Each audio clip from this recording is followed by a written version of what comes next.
Hayo hayo, siapa nih bos yang suka seafood?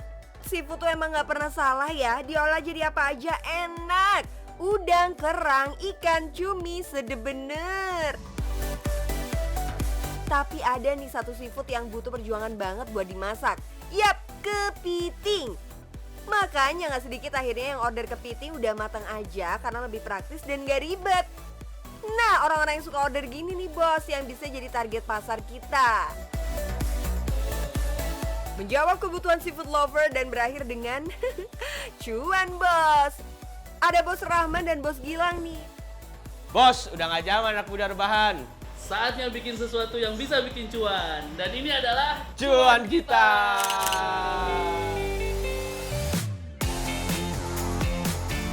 Ya nggak asal gamblang juga bos. Sebelum memutuskan untuk berbisnis olahan seafood, para calon sultan muda ini melakukan riset terlebih dahulu. Paling gampang sih ngecek lewat sosial media ya. Lihat deh tuh tren apa yang sedang digandrungi oleh netizen plus 62. Baru udah dianalisis apakah produk yang mau dijual bisa sustainable alias berkelanjutan, nggak sekedar tren sesaat. Aku harus punya produk yang dari mulai raw material sampai finish good-nya aku handle sendiri. Jadi supaya nggak mudah ditiru sama orang, nggak mudah dikerjain sama orang, atau mungkin berharapannya kompetitornya minim. Setelah oprek sana oprek sini, akhirnya pilihan jatuh pada bisnis olahan seafood nih bos. Tapi masuk dunia kuliner juga banyak tantangannya loh. Pertama, tentukan dulu menu apa yang mau kamu buat. Kedua, kamu juga butuh resep yang pas untuk aneka sajian yang dibuat. Jadi nggak bisa tuh masakan yang sama tapi rasanya beda-beda. Bisa murka nanti yang beli. Makanya kalau kamu nggak ada keahlian di bidang ini, harus banget bos nyari juru masak profesional. Oh iya, karena bisnisnya dilakukan berdua, Bos Rahman dan Bos Gilang bisa saling melengkapi nih dengan keahlian masing-masing. Bos Rahman jago di bidang accounting, sedangkan Bos Gilang ahli di bidang marketing dan promosi. Alhasil bisnis eksis sejak 2016. Wah, badai pandemi juga bisa terlewati dengan baik ini ya, alhamdulillah. Berbekal modal awal 3 juta rupiah, usahanya pun dimulai hanya dari kontrakan kecil berukuran 2x3 yang diperuntukkan hanya sebagai dapur pembuatannya aja nih bos. Tapi siapa sangka ternyata atensi dari masyarakat cukup ramai. Bahkan hanya butuh waktu 4 hari aja loh buat balik modal. Nggak heran sih kalau sampai saat ini sudah ada 4 cabang dapur yang dibuka. Yes, penjualannya memang hanya melalui pemesanan online atau take away aja ya, dan tidak menerapkan konsep makan di tempat. Karena dari awal Bos Gilang memang sudah melek akan perkembangan teknologi sistem online yang kedepannya dipastikan akan semakin berkembang lagi. Buat ngembangin bisnis ini emang nggak cuma kudu nyiapin menu yang menggoda buat para pelanggan ya bos. Nama brand yang digunakan pun juga turut punya andil loh. 2016, kosakata nyinyir tuh sering banget dipakai. Zaman-zaman akun Instagram gosip itu. Nah, kita berharap kepiting kita itu dinyinyirin banyak orang, diomongin, jadi bahan pembicaraan banyak orang. Pemilihan nama brand jelas sangat berpengaruh. Jadi kalau mau buka bisnis jangan asal kasih nama ya bos. Oh iya, karena kompetitor semakin banyak, sebelum membuka cabang-cabang baru tapi nggak kepegang, dua bos muda ini punya tips nih bos. Untuk fokus dulu ke cabang yang sudah ada, stabilkan omset, dan kalau sistemnya sudah jalan semua, baru ekspansi. Karena semua akan butuh perhitungan ya bos. Terbukti sih saat pandemi menyerang, mereka hanya mengalami sedikit penurunan penjualan aja dan nggak ada pekerja yang dirumahkan. Ingin bisnisnya terus berjalan dan terus dilirik pencinta seafood, Bos Gilang dan partner juga benar-benar selektif dalam memilih bahan baku. Meski penjualannya hanya di sekitaran daerah ibu kota, tapi bahan bakunya didatangkan langsung dari luar daerah loh bos. Iya, emang bener-bener seniat itu. Kepiting kita tuh dari Papua, dari Balikpapan, dari Tarakan. Lalu kalau kerang itu dari Lampung. Nah kalau udang itu ada yang dari Banyuwangi. Alasannya karena bahan baku dari luar Jakarta punya kualitas yang lebih baik, lebih fresh dan aman, tidak tercemar logam berat. Ditambah lagi komoditi dari luar daerah lebih stabil pasokannya. Karena sekali datang bahan baku seafoodnya cukup banyak, sampai-sampai harus punya cold storage sebesar ini untuk menyimpannya nih.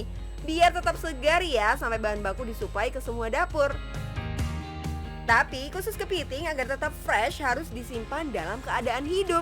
Penyimpanannya dalam deretan apartemen kepiting ini nih bos. Ngerumpi deh nih kepitingnya. Nah, beragam menu olahan seafood yang siap disajikan dari sini. Pilihannya mulai dari olahan dengan saus tiram, pedas manis, lada hitam, atau saus padang yang jadi favorit. Real time ya bos, begitu ada yang order, pesanan pun baru dimasak. Menjaga kualitas jadi salah satu kunci bisnis yang terus dipegang sama si kepiting nyinyir. Eits, buat yang udah ngiler, dibocorin harga jualnya nih. Range harga olahan seafood ini dibanderol mulai dari 100.000 hingga 300.000 rupiah. Porsi yang dijual bukan perorangan ya, tapi untuk makan rame-rame nih. Paket seafood seharga 100.000 bisa untuk 2 orang, jadi kira-kira satu orang hanya mengeluarkan biaya 50.000 rupiah aja bos. Tapi kalau sanggup makan sendiri sih ya nggak masalah, bye-bye kolesterol tapi ya. Tapi worth it banget sih bos dengan bahan baku yang didatangkan dari luar daerah plus kualitas yang terjamin. Tiap harinya rata-rata percabang dapur berhasil menjual sekitar 40 porsi saat weekdays dan 2 kali lipat saat weekend. Penggunaan bahan bakunya bisa dihitung dalam sehari sedikitnya menghabiskan sekitar 30 kg kepiting dan puluhan kilogram jenis seafood lainnya di tiap cabang. Omset per dapurnya bisa dibilang cukup wow nih bos. Kalau sekarang itu kita masih di angka 100 sampai 150-an sih. Sebenarnya ini bukan angka yang bagus karena biasanya sebelum pandemi kita bisa di angka 300-an per cabang. Duh, nggak banyak loh bos bisa dapat pemasukan 150 sampai 300 juta per bulan. Pegawai kantoran, ini setahun gaji kalian nggak nih? Mendirikan bisnis pastinya membuka lapangan pekerjaan baru buat orang lain ya bos. Dari total 4 dapur olahan seafood ini, bisnis Gilang dan Rahman mampu mempekerjakan sekitar 40 orang karyawan. Alhamdulillah ya. Usaha olahan seafood memang gak ada matinya, pesaingnya pun apalagi. Nah, bos Gilang dan partner punya strategi agar dapur seafoodnya tetap jalan dan ngebul terus. Mereka yakin sih kuncinya adalah konsisten. Mulai dari segi rasa yang sudah pelanggan kenal sampai cara pemasaran di social media yang nggak boleh skip untuk selalu mereminder pelanggan lama biar tetap setia sama produknya. Jangan cuma scroll sosmed doang, pastiin jadi bisnis dan harus nguntungin. Dan jangan lupa minta dukungan orang tua dan keluarga terdekat. Yang penting, Cuan bos!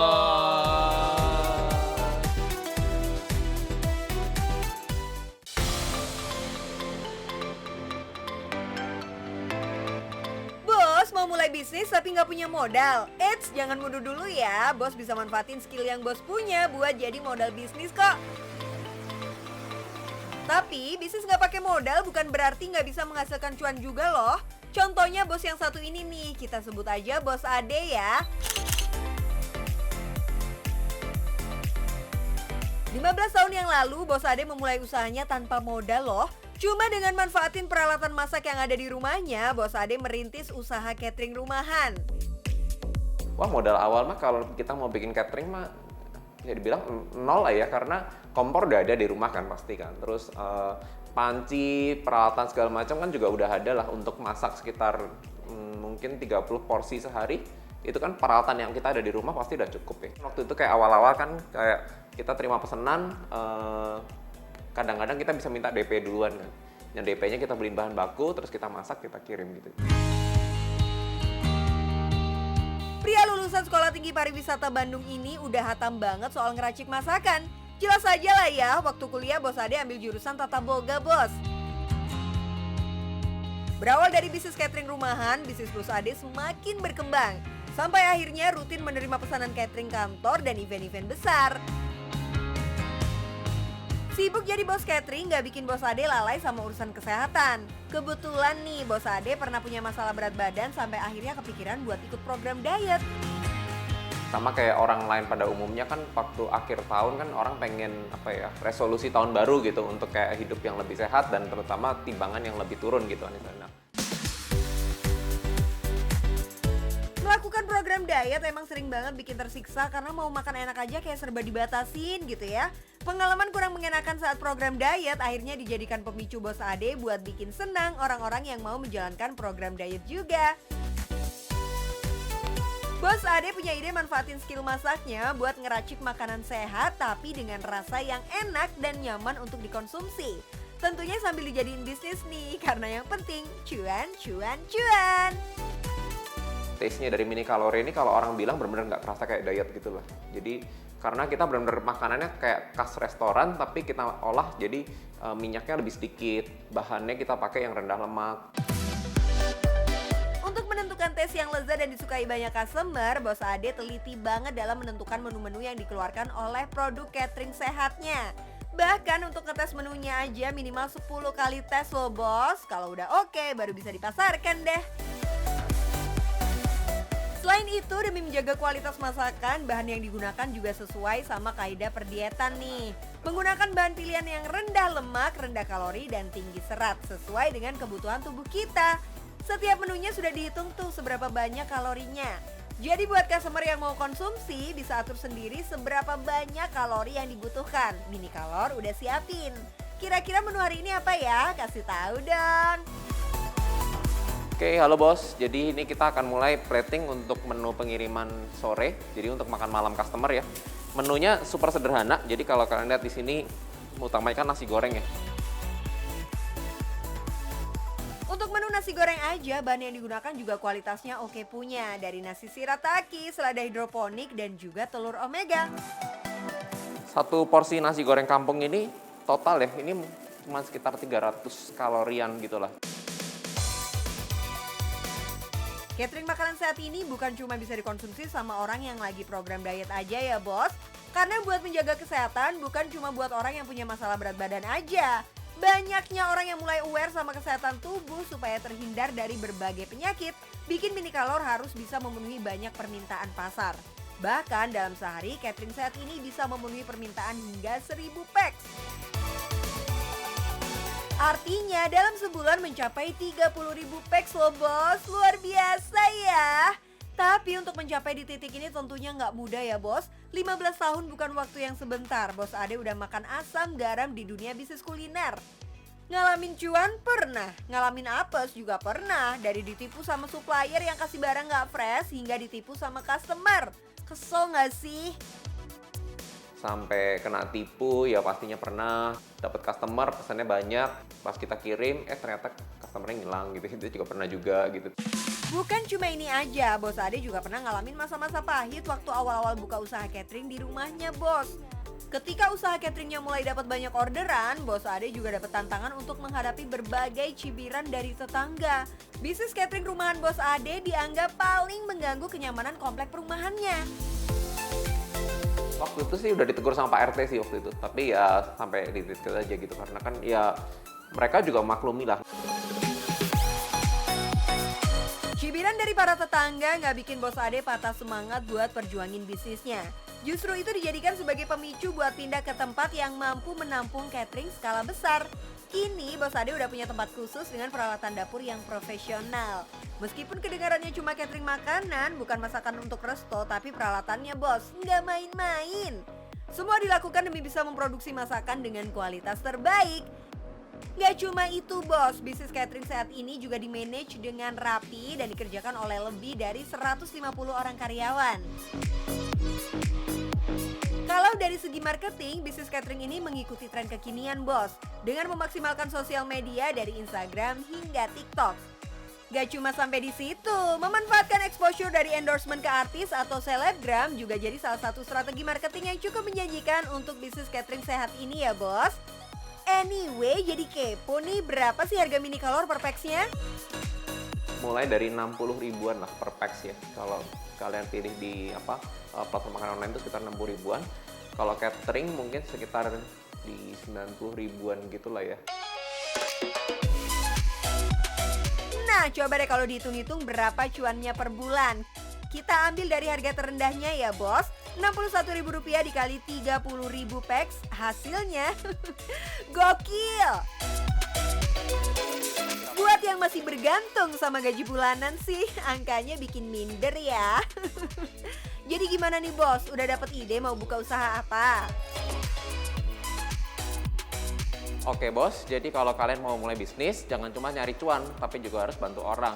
Nah, kayak aku di sini ngebantu kalian bisa weight loss, makanya bisa cuan, Bos.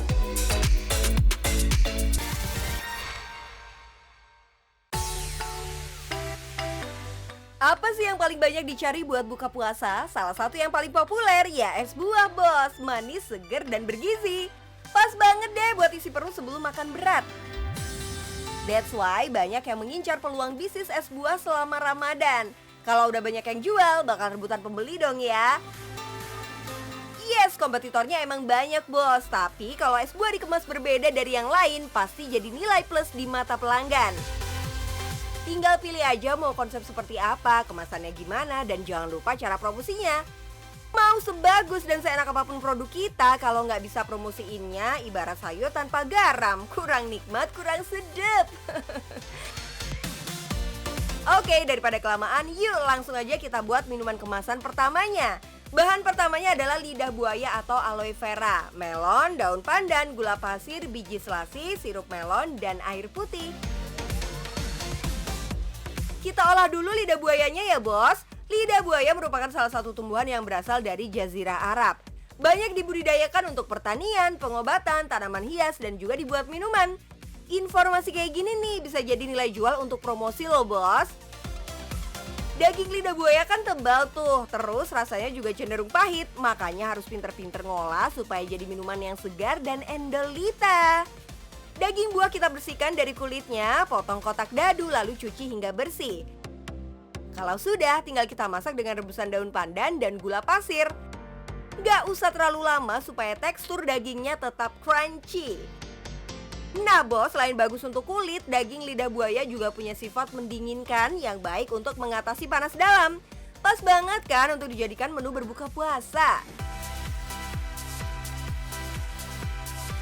Sambil nunggu daging lidah buayanya dingin, kita lanjut parut melonnya ya. Melon yang digunakan baiknya sih jangan terlalu matang supaya teksturnya nggak terlalu lembut. Tapi kalau suka melon matang juga nggak apa-apa sih, sesuaiin aja sama selera masing-masing ya. Nah, semua bahan sudah jadi nih, Bos. Kita mulai ya. Kita masukkan dulu nih melonnya ke dalam jar atau toples. Setelah itu masukkan daging buah lidah buayanya. Tambahkan es batu, biji selasi, dan yang terakhir kita masukkan sirup melon secukupnya. Tara, es lidah buaya mix melonnya udah jadi nih. Kalau udah pakai packaging menarik seperti ini, jangan lupa kalian kasih nama yang unik supaya orang tertarik. Dengan modal kurang dari Rp50.000 bisa menghasilkan 6-8 jar es buah. Untuk harga jualnya dari Rp15-Rp20.000 per toples. Jadi kalau sehari bisa jual 8 jar dengan harga Rp15.000, cuan yang didapat sudah Rp120.000. Hampir 3 kali lipat dari harga modal ya.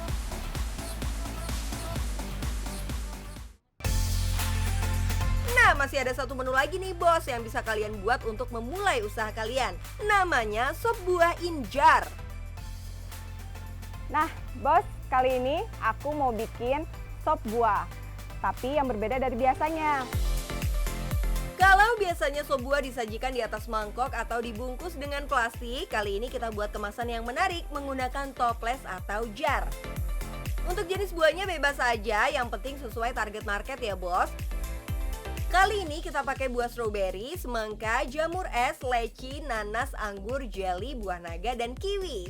Untuk pemanisnya bisa tambahkan susu kental manis. Mungkin bos-bos di rumah nggak familiar sama jamur es ini ya. Yap, jamur ini emang umumnya digunakan untuk masakan. Rasanya yang khas dan teksturnya yang crunchy pas untuk diolah jadi apa saja. Potong-potong sesuai selera ya, Bos. Kalau sudah, tinggal kalian masukkan semua potongannya ke dalam jar. Pastikan buah-buahan yang digunakan kaya akan air, serat, dan pastinya vitamin ya, Bos. Supaya pas untuk mengganti cairan setelah seharian berpuasa. Tambahkan jelly, fresh milk, gula cair, dan es batu. Terakhir tinggal tambahkan susu kental manis. Nah, sop buah jamurnya sudah jadi nih, Bos. Menarik kan? Kalian juga bisa bikin ini di rumah dengan buah-buahan yang ada di rumah. Yang penting warnanya bagus dan menarik. Yang penting cuan, Bos. Kalau kita lihat dari isiannya, sop buah ini bisa lah kita jual dari harga Rp20 sampai Rp25.000 per porsi. Bayangin aja bos, kalau terjual 10 pieces aja dalam sehari, berarti kalian bisa ngantongin cuan sebesar Rp200.000. Kalau dikali sebulan, berlimpah cuan deh. Untuk modalnya sih sebenarnya bisa disesuaikan dengan buah atau budget yang ada ya. Bisa menggunakan buah premium atau lokal tergantung budget kalian. Sebaiknya sih dijual dengan sistem pre-order untuk meminimalkan resiko kerugian ya bos. Jadi bikin pesanannya sesuai dengan orderan aja. Udah, tunggu apa lagi sih? Yuk mulai usahamu karena yang penting cuan bos.